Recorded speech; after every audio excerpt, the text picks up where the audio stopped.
उदयपुर में जलदाय विभाग की महिला जेईएन सरिता यादव ने अपने ही अधिकारियों पर मानसिक प्रताड़ना के संगीन आरोप लगाए हैं। उन्होंने अधीक्षण अभियंता को लिखित शिकायत में कहा है कि पानी अब सर से ऊपर जा रहा है। अगर मेरे साथ कोई अनहोनी होती है तो अधिकारी इसके लिए जिम्मेदार होंगे। जेईएन यादव का आरोप है कि देवाली जोन प्रथम के रिक्त पद पर उनका ट्रांसफर हुए 15 दिन बीत चुके, लेकिन कई बार मांगने के बावजूद अभी तक चार्ज नहीं मिला है। जेईएन दिव्या बंसल के पास देवाली जोन सेकंड के साथ प्रथम का भी एडिशनल चार्ज है, जबकि प्रथम का चार्ज मुझे मिलना चाहिए। जेईएन दिव्या रोज प्रथम जोन के ऑफिस में जाती है और ताला लगाकर चली जाती है। कमरे तक में नहीं बैठने दिया जा रहा है।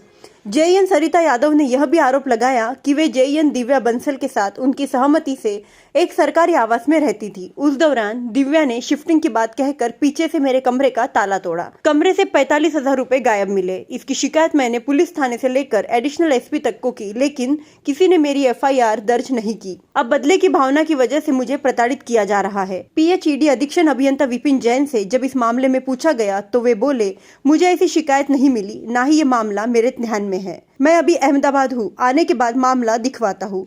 एएन सृष्टि मेनारिया का कहना है कि मैं परिवार की शादी होने के कारण जेईएन को चार्ज देने का आदेश नहीं निकाल पाई। बुधवार को आदेश निकाल दिया जाएगा।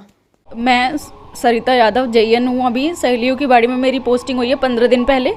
इससे पहले मैं बड़गांव और प्रतापनगर में भी रह चुकी हूँ, पर यहाँ आने के बाद से मेरे को अभी तक ना तो चार्ज दिया गया है। मैंने चार्ज अजूम के लिए लेटर भी लिखा, पर अभी तक मुझे ना तो कमरे में बैठने दिया जा रहा है। कमरे पे बार बार ताला लगा के रोज रोज दिव्या बंसल जो जेईएन है यहाँ पे पहले से, जिनके पास मेरे पोस्टिंग वाले का भी एडिशनल चार्ज उनको दिया गया था, पर आज तक मेरे को चार्ज नहीं दिया उन्होंने। और रोज ही सुबह आती हैं और तुरंत ताला लगा के कहीं भी निकल जाती हैं।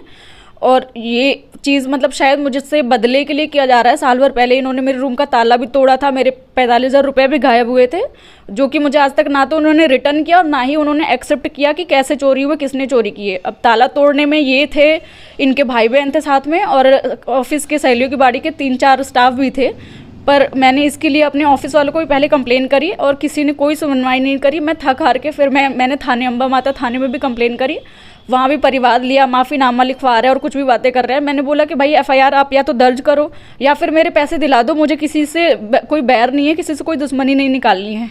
पर वहाँ भी एफआईआर नहीं दर्ज करी किसी ने। और फिर मैं एसपी ऑफिस भी गई, वहाँ पे एडिशनल एसपी साहब मिले थे, तो उन्होंने भी मेरे से अजीब तरीके से मतलब बिहेव किया था, उल्टा ही जवाब दिया था। और मैंने एफआईआर के लिए ही उनको लिखा था, पर उन्होंने भी एफआईआर नहीं कराई।